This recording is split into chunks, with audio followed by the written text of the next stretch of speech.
Bon, me revoilà. Panne de batterie. T'as pas qu'au meilleur que ça arrive, hein. Quand même au boulet comme moi. Donc deuxième vidéo de présentation des modèles que je dispose. Donc j'ai déjà présenté, vous pourrez aller voir les autres vidéos sur la chaîne ou bien sur la chaîne Amani, vous fouillez et normalement elle devrait y être. Alors celle-ci, comme je disais juste avant, FTX Caro FTX Super Forza, mais châssis de Hobao VTE2. Donc pour la faire, j'ai suivi les conseils de Mani, puisqu'il a fait plein de vidéos là-dessus. Il y en a même Juju RC Cut, il y en a une qui est arrivée chez lui. Donc châssis qui vient de chez Projo High Tech, Hobao disponible chez lui. La Caro également, puisqu'elles sont disponibles chez lui, puisqu'il fait aussi FTX. Donc je lui ai pris une Caro. Donc sur la Caro, j'ai rien modifié, à part que je branche juste pour les lumières, tout ça on verra après. Parce que le projet n'est pas fini. Donc pour ressembler à la vraie, fixation aussi disponible chez Projo High Tech en commande, vous pouvez lui demander, il l'a en dispo. Donc le diffuseur arrière pour avoir la Caro, donc c'est assez simple à faire, hein. Franchement je pensais être plus en galère là-dessus. Donc là vous voyez, clac, j'ai le diffuseur qui se fixe sur la Caro et hop, dans les trous. Donc pour fixer le diffuseur, une petite plaque en alu, perçage, ici une cale d'1 cm pour le remonter un petit peu. J'ai découpé un peu le diffuseur, à l'origine il n'est pas tout à fait comme ça. Et en fait on arrive à ras au niveau de la suspension, on est juste en dessous. En fait les amortisseurs là sont à leur point bas et ici on est juste à ras de la suspension. Donc voilà, on a la suspension qui marche. Du coup, par contre, il y a un truc que j'ai merdé. Mani dit dans ses vidéos, quand vous faites les trous là, vous remontez de 2 crans et vous tombez dedans ici à l'arrière. Enfin, pour ceux qui ont déjà regardé les vidéos, vous tombez dedans et en fait, moi j'ai fait la grosse boulette que j'ai mis mes plots à l'avant des tourelles. Et du coup, quand vous mettez les plots à l'avant des tourelles, même en les allongeant au max, votre carreau elle est trop basse et ça touche aux roues. Du coup, heureusement, j'avais en stock des plots avant, des plots RPM qui sont un peu plus longs. Et du coup, je les ai montés dessus. Parce que, si vous, à vous, ça pourra pas vous arriver. Maintenant que moi j'ai fait la boulette, ceux qui le verront, ils la feront pas. Vous mettez les plots de carreaux à l'arrière des tourelles et vous tomberez bien dans les trous que Mani indiqués et vos plots de carrosserie ne sont pas à fond. Moteur. Alors, moi c'est une version 1, donc sans garde-boue là, sans les trucs moches. Et par contre, moi elle était livrée avec le support 50 mm. Donc on peut fixer les moteurs de 49 dessus. J'avais pas le moteur, j'avais pas le support d'origine. Normalement Mani dans ses vidéos il dit que à chaque fois on reçoit le support pour les moteurs de 40 mm. Et moi elle était livrée d'origine avec le support pour fixer les moteurs de 49. Mais bon, moi j'avais pas prévu de fixer un combo de X-Max dessus parce que justement j'allais récupérer donc mon DXF qui roule en vitesse, donc le vario vitesse, donc le Hobbywing Max 6 qui fait du vitesse. Sur le DF7 il est fixé en fait avec 4 vis sur une plaque et la plaque est fixée avec 2 vis sur le châssis. Et du coup, moi, je me suis dit, tiens, je fais 2 trous dans le châssis, fileté, et comme ça, une mousse en dessous. Et avec 2 vis, hop, je monte et je démonte mon variateur pour le passer soit quand je veux faire de la piste, ou soit quand je vais faire du DF7. De toute façon, je vais pas faire les deux en même temps. Donc, puis même si je veux faire les deux, en 5 minutes, c'est fait, quoi. Donc, Hobbywing, et donc en moteur, j'ai pris pareil, un surpasse. Je suis plutôt content, moi des moteurs surpasse en loisir. Donc un 40 par 92, 1300 kV. Du coup, comme j'étais assez proche du combo du X-Max que Mani avait fait, je m'étais dit je vais prendre le même rapport de transmission que lui avait mis dans sa VTE2, c'est-à-dire couronne de 47 Donc j'ai pris en fait un pignon sur Ali, un pignon en axe de 8, 47 dents, module 1. Et pignon moteur, un 23. Voilà, pour avoir le rapport, donc comme il dit, max de dents en contact. Et en fait, lui, sur son moteur, avec le moteur du X-Max, l'axe du moteur fait 25 mm de long. Et en fait, quand vous avez, avec lui, vous pouvez monter la couronne et tomber ici, dans le cran ici. Et du coup, votre couronne de 47, elle peut passer ici dans le creux. Moi, le problème, c'est que, et du coup, comme vous avez le pignon qui est plus avancé, c'est pour ça que Mani dit, vous pouvez pas mettre la boîte radio ici, parce qu'elle passe pas. Parce que l'axe moteur va taper dedans, et puis les pignons, puisqu'ils sont plus devant. Parce que l'axe du moteur du X-Max fait 25 mm de long. Les autres moteurs, j'ai mesuré un peu sur les moteurs que j'avais. En général, vous êtes sur du 20 mm. Et du coup, moi, en fait, ça passe pas ici. La couronne, elle est pas, vous pouvez pas aller assez loin avec le pignon pour vous mettre. Donc en fait, ce que j'ai fait, c'est qu'ici, c'est pour ça qu'ici j'ai des petites cales. Ici, c'est rehaussé. J'ai tout rehaussé de. J'ai dû mettre des cales de 0,5, ouais. Des cales de 5 mm ici, sous le support moteur, pour pouvoir passer ma couronne de 47 au milieu. Et c'est vrai que j'ai déjà fait des essais dans la rue. Au niveau conduite, moi ça me plaît. Après avoir à essayer sur faire un circuit et puis rouler un ou deux packs et voir ce que ça donne. Mais ce rapport-là me plaît. Après, si on veut enlever toutes les cales et être plaqué au sol, parce que ici j'avais commandé aussi un pignon de 40. Mais en 40 et en 23, vous pouvez pas aller beaucoup plus près ou mettre un pignon plus petit du coup. Je pense qu'un même rapport entre 23-47, il faudrait faire 40, 40-19 ou un truc comme ça, ou 40-18 comme le X-Max. Mais on a vraiment le moteur qui s'approche vraiment du centre. Et si vous voulez mettre un ventilo dessus, ici de toute façon ça passera pas. Là moi ça passe juste. Donc pareil, support, les deux petites turbines là, Rocket, ça marche pas mal. Donc voilà, les petites modifs que j'ai fait dessus. Donc j'ai tout remonté de 5, bien s'assurer de tout serrer au frein filet, sinon au premier run ça se dessert, hein. Tu penses que tu as perdu ton pignon, mais en fait t'as rien perdu, mais ça tourne dans le vide. Donc ça, et du coup je remercie par avance PLS encore une fois, qui va me faire une belle boîte radio. Et parce que j'ai envie de mettre des trucs dedans, il me faut une grande boîte radio. Et du coup ça sera pour la suite. Je pense que je referai une petite vidéo si ça intéresse certains, mettez-le en commentaire. Je reparlerai un peu de tout l'aménagement que j'ai fait au niveau électronique dedans par la suite. Et donc au niveau des pneus, j'ai aussi voulu faire quelque chose dont je vous parlerai la fois prochaine, parce que sinon ça va prendre. Oh non, je peux en parler tout de suite. Donc là, moi sur la machine, par rapport à Mani, ce qu'il avait fait, donc devant, j'ai pas mis d'élargisseur comme lui. Les plots de carrosserie ici, j'ai mis une cale de 1 cm en dessous pour pouvoir remonter le plot de carrosserie. Ici, je suis à fond, et là, j'ai encore une cale de 1 cm en dessous avec une vis plus longue. Et du coup, c'est pour ça qu'on voit ici les fixations qui remontent parce qu'elles sont fixées dessus. Ouais, ça bouge. Donc là, ça remonte, mais bon, ça gêne en rien, hein. Vous pouvez avoir la mousse qui bouge un petit peu, mais voilà, c'est tout. Donc pour pas avoir la carreau qui frotte trop par terre. Et à l'arrière, donc j'avais mis des élargisseurs de 12 mm au bas-haut, mais je trouvais que ça faisait vraiment un peu moche avec les roues. Donc là, c'est des roues Louise pour l'instant qui sont montées dessus, parce que moi, les petites roulettes de 98, c'est vrai que ça fait pas très beau. Et du coup, par contre, j'ai monté dessus ici. Donc là, on est en élargisseur de 23. Donc c'est des élargisseurs que vous trouvez sur AliExpress. Je crois que c'est 7 € les 4.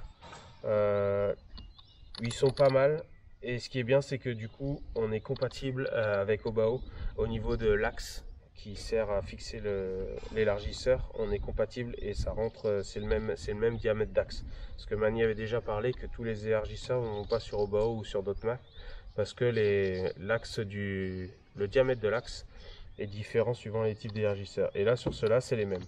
Donc du coup, avec des élargisseurs de 23, voilà ce que ça donne. Donc moi c'est pareil, on pousse un peu la carreau en arrière, ici, clac, voilà. Et du coup on a bien la roue à fleurs, donc je sais pas comment il avait fait sur les autres, mais moi je suis juste la roue à fleurs. La carreau peut rentrer un petit peu devant, là aussi. Pour l'instant j'ai fait les premiers tests, là ça touche pas. Donc moi comme ça, la gueule que ça donne, ça me plaît pas mal au niveau de... Et au moins ici je touche pas, et vous avez bien le diffuseur qui est bien inséré dans la bécane et qui colle parfaitement. Donc ça j'aime bien. Donc je vous reparlerai un peu de cette voiture là à la fin, et donc le projet électronique à l'intérieur. Et au niveau, j'avais essayé d'adapter, je vous en parlerai la fois prochaine, au niveau d'avoir une différence de diamètre de roue comme sur la vraie FTX, mais j'y suis pas arrivé. Donc ça sera une vidéo à part. Ensuite, avant d'avoir le DF7, je roulais avec celui-là, donc Obao 8SC, très bonne machine que j'ai appréciée, et maintenant c'est mon fils qui la roule. Donc carreau peinte par LB Painting, qui tient plutôt pas mal. Même les protections à l'intérieur, ça tient quand même si bon, je pense que ça aurait besoin d'un... Le fiston, je pense qu'il passera un petit peu de temps à la refaire, hein. Et après au niveau du châssis, donc là on roule avec les roues, alors ceux-là c'est les Rockform, donc c'est Jetco Rockform, donc ils vont aussi bien sur piste que sur terre. On les a essayés l'année dernière au SAM 68, ça avait pas mal bien marché au SAM 68 et puis au Val d'Argent, et ça avait pas mal bien marché. Donc au niveau suspension, donc celui-là il roule en 6S, donc j'ai récupéré parce qu'avant j'avais un MT2, donc dedans c'est le combo du MT2, donc un Hobby-Wing 8BL 150, et avec le moteur 4074 en 2000 kV. Donc dessus j'ai passé le pignon de 13, ouais c'est pignon de 13 sur celui-là, parce que c'est quand vous prenez un 42 que ça passe pas. Moi ici au niveau de la noix ça passe, on n'est pas loin du moteur mais ça passe, et il n'y a pas de frottement, il n'y a pas de trace en tout cas sur le moteur. Voilà. Petite trace, ouais, mais bon c'est pas grave. J'avais récupéré le cerveau qui était sur le MT, sur le Obao MT, c'est un HB 5932, donc ça doit être un 32 kg qui marche en 6 volts, parce que ces variateurs là n'ont qu'un bec en 6 volts, on peut pas avoir 7.4, il faut passer sur les séries max. Et du coup comme je mets une grosse lipo 6S, donc je roule aussi en DXF dans celui-là, une DXF 6S 5000 50C, qui a pas de mal à l'emmener tranquillou. Du coup ressort avant blanc, et à l'intérieur j'ai mis de la 1000 CST, donc beaucoup plus dur. Et par contre à l'arrière, donc pré-contrainte détendue à fond et coupelle du MT, les coupelles courtes pour profiter de toute la progressivité de la morteau.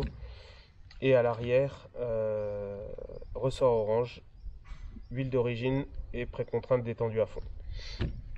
Pareil, porte fusée en position, ici j'ai remonté au niveau des portes fusées pour avoir le maximum de débattement à l'arrière, pour quand le cul il se lève, que les roues elles restent le plus longtemps au sol, d'avoir un maximum de débattement.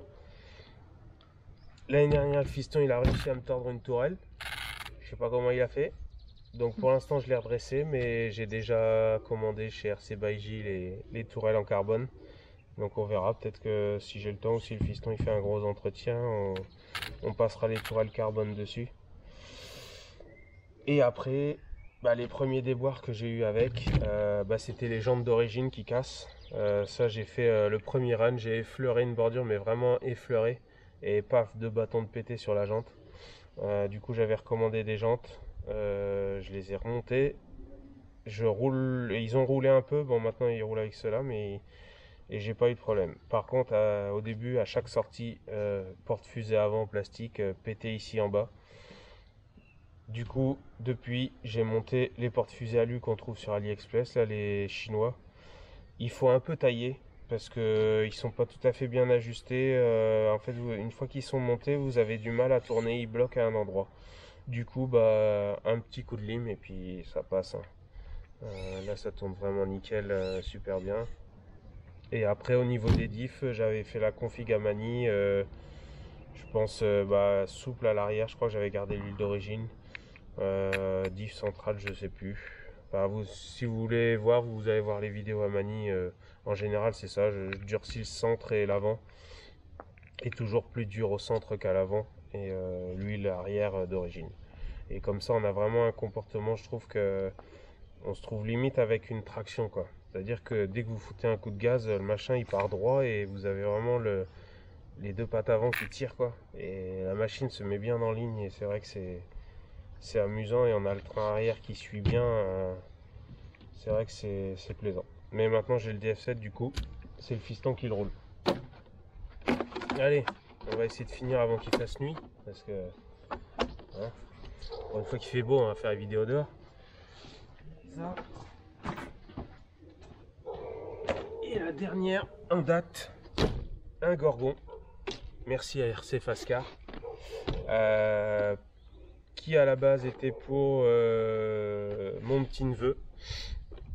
Parce que je me suis dit tiens ça pourrait être sympa comme première voiture pour commencer, tout ça. Et puis au final bah non c'est pas trop son truc. Lui son truc c'est plus la batterie.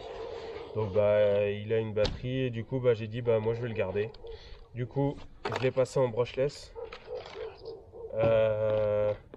Donc c'est vrai que je trouve, sur la présentation générale de la voiture, comme Mani l'avait dit, hein, c'est vrai que c'est une petite bagnole sympa, qui a quand même de la garde-sol pour pouvoir rouler un peu partout. Et ouais, elle me paraît quand même assez solide, au niveau châssis, tout ça, je pense qu'on sera pas trop embêté. En plus avec son poids qui est plutôt correct, on devrait pas, je pense que ça devrait bien se passer. Du coup, config brushless à pas cher. Donc vous l'avez peut-être reconnu, exposé aussi chez Mani dans plusieurs vidéos. Il a une vidéo tuto sur ce vario. Donc c'est les petits varios qu'on trouve sur AliExpress, 20 € avec la carte de prog. Et en fait ce vario là, il a vraiment une très grande progressivité au niveau du punch. Quand vous pouvez régler donc le punch de 0 à 1, de 1 à 9. Et en fait quand vous êtes sur 1, vous mettez la gâchette dans le coin et le machin il part vraiment mais tout doucement, quoi. Vous pouvez mettre un petit gamin dessus, il met poignet dans le coin, le machin il part vraiment tout doucement. Pour ceux qui sont un peu plus confirmés, c'est sûr que ça sera relou parce que le machin il part vraiment doucement, quoi. Mais si vous restez 5 ou 6 secondes à fond, il va quand même à sa vitesse max. Vario qui normalement vont jusqu'à 4S, je vous le déconseille. J'ai déjà essayé sur un ancien, j'ai mis 4S, j'ai fait 100 mètres, il était fumé. Mon fils roulait avant avec des Team Magic E5. On l'avait monté dessus, donc une machine qui fait quand même un bon 3 kg en 3S. Il a fait plus de 10 packs ou 15 packs avec. Aucun problème avec. On a essayé une fois en 4S, 100 mètres fumé. Moi j'ai dit on laissera en 3S. Du coup, donc Vario, pas cher pour faire une config brushless. Ici j'ai acheté les petites boîtes là qu'on trouve sur Ali, les petits ventilos aussi qu'on trouve sur Ali. Donc c'est du 40. En général sur les Vario B-Wing c'est du 35. Donc faites gaffe, c'est pas la même dimension. Du coup moi j'en avais pas en stock, du coup j'en ai pris 2-3 chez eux.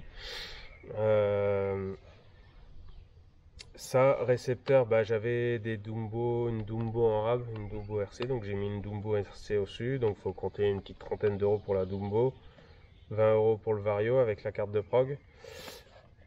Moteur, j'ai pris aussi pas cher, donc c'est un Surpass Hobby, donc un 3660 en 3500 kV. Donc j'ai regardé la correspondance par rapport au moteur d'origine qui est en charbon. On doit être sensiblement sur les mêmes performances. Donc j'ai choisi justement ces moteurs-là parce que ils en font en axe de 3,17. Ce qui permet de conserver, en fait, j'ai conservé ici à l'intérieur le pignon d'origine. Mais quand vous faites ça, avec donc ça, la petite idée là, la gaine thermo, merci Breezer. C'est bien pratique là, fixé avec une vis, une gaine thermo, ça vous tient tous vos câbles. Le condensateur fixé dessus, il n'y a rien qui bouge, on est tranquille. Il reste plus que le bouton en off. Bon, lui il a un petit scotch en dessous. Pour l'instant ça bouge pas, double face. Et donc je reviens au moteur. Fixation du moteur 3660. Donc pour les câbles, pas de souci, ils sortent sur le côté. Il n'y a pas besoin de découper le châssis. Par exemple, si vous prenez un 3650, vous allez être obligé de découper. Par contre ici, donc comme j'avais voulu garder le pignon d'origine, donc axe de 3,17, en fait je me suis rendu compte que les moteurs Surpass en fait sont à l'origine en fait en axe de 5.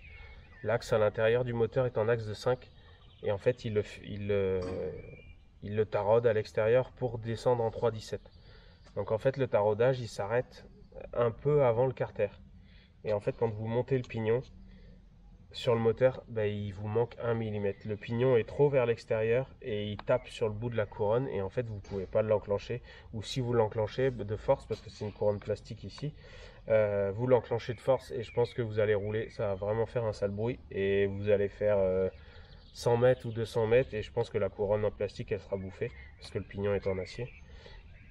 Du coup ce que j'ai fait c'est qu'en fait ici j'ai reculé le moteur, donc quand on fixe les vis, donc il y a deux vis pour fixer le moteur qui sont pas mal, qui sont un peu en grosse rondelle crantée, ce qui permet de bien les fixer dans le châssis sans mettre beaucoup de loctite. Je crois que j'en ai même pas mis en fait pour fixer le moteur. Donc vous avez la vis ici par l'extérieur, le moteur est à l'intérieur et vous avez donc la paroi entre deux. Et j'ai mis une rondelle donc entre le moteur et la paroi pour en fait reculer le moteur et pouvoir bien mettre le pignon d'origine. Donc du coup j'ai gardé le pignon d'origine. Ça évite encore de redépenser un peu pour changer le pignon. Donc du coup ici on a la config un peu pas chère, mais avec une petite modif ici, mettre des rondelles pour décaler légèrement votre moteur ou sinon après ce que vous pouvez faire, vous trouvez un moteur en axe de 5. Je vois qu'il y en a beaucoup qui montent les petits combos Hobby-Wing dessus qui sont en axe de 5. Vous mettez un pignon donc dessus ça doit être du pignon, c'est le module 08 je crois. Ça doit être module 08 et donc il faut recommander un pignon en module 08 axe de 5. Voilà pour lui. Et ensuite du coup dedans moi je roule. Là elle est pas dedans mais j'ai mis prise XT60 ici sur la batterie. C'est la seule que j'ai en XT60, mais je me disais pour un petit c'est quand même plus facile d'enlever des XT60 que des XT90. Et du coup dedans lui il roule avec une Bashing 3S 5000 et tranquille quoi. Ça rentre dedans, la batterie est bien calée avec les câbles, vous remettez le cache par dessus, clac c'est fermé, il n'y a rien qui bouge, vous êtes tranquille. Donc pour l'instant la machine elle a fait un run avec le fiston, il trouve que c'est pas mal. On arrive quand même à le monter un peu sur deux roues si on y va fort. Par contre, ouais, je pense que la batterie, la carrosserie, elle tiendra pas longtemps, hein. Là, il y a déjà un ou deux retournements. On voit que ça a frotté. Ouais, ça tiendra pas. Je pense que ça tiendra pas très longtemps. Donc voilà. Si vous avez des questions sur les modifs du Gorgon, donc là, du coup, ça fait une conversion. Il faut quand même racheter. Je pense que ouais, le plus cher, c'est la lipo, hein. Il va falloir compter une petite quarantaine d'euros, ou sinon il faut trouver un plus petite capacité, vous pourrez trouver un peu moins cher, sauf si vous êtes déjà équipé, c'est vrai que ça c'est l'avantage. 20 euros pour le Vario, je crois que ça doit être 15 ou 20 euros pour le moteur. Pignon, on récupère celui d'origine, une petite boîte, une Dumbo 30 euros, donc ça vous fait 20, 40, 70 avec la radio, ouais c'est ça. 70 avec la radio et puis une lipo avec quoi. Mais au moins, au niveau autonomie, de toute façon, le charbon, je pense que vous allez le cramer vite fait. Moi, au début, pareil, les enfants, ils avaient Team Magic en charbon, 3S aussi, donc ça marchait bien, hein, franchement. Mais les moteurs, ils ont pas fait longtemps, quoi. Assez vite cramé les charbons. Et donc voilà, petit brushless là-dessus. C'était la dernière machine qui vient d'arriver. Donc avec ses clips de fixation et sa caron là. Voilà. Et ben voilà pour la présentation un peu de tous les modèles. Donc j'essaierai de faire un peu de vidéo de run avec la caméra. Là j'en ai déjà fait une tout à l'heure là avec le Sledge, je la mettrai aussi en ligne. C'est vrai que ça a l'air d'être pas mal, ça sera bien pour moi. Donc c'est une GoPro, non, une DJI Osmo Action X1, donc c'était la première. Et je trouve qu'au niveau image, on était déjà pas mal bien. Donc je pense que je vais continuer à faire un peu de vidéos. Et puis bah de toute façon, on se retrouve dans les commentaires si vous avez des questions ou des trucs sur les différents modèles que j'ai présentés, même sur l'autre vidéo. N'hésitez pas, mais bon, je reste un amateur, je suis pas un professionnel, je me dis pas que les trucs que j'ai fait c'est super bien. Mais voilà, les trucs, si ça peut aider certains ou donner des idées à d'autres ou quoi, si ça peut aider. Voilà. Bon bah, à plus tard pour une prochaine vidéo. Salut!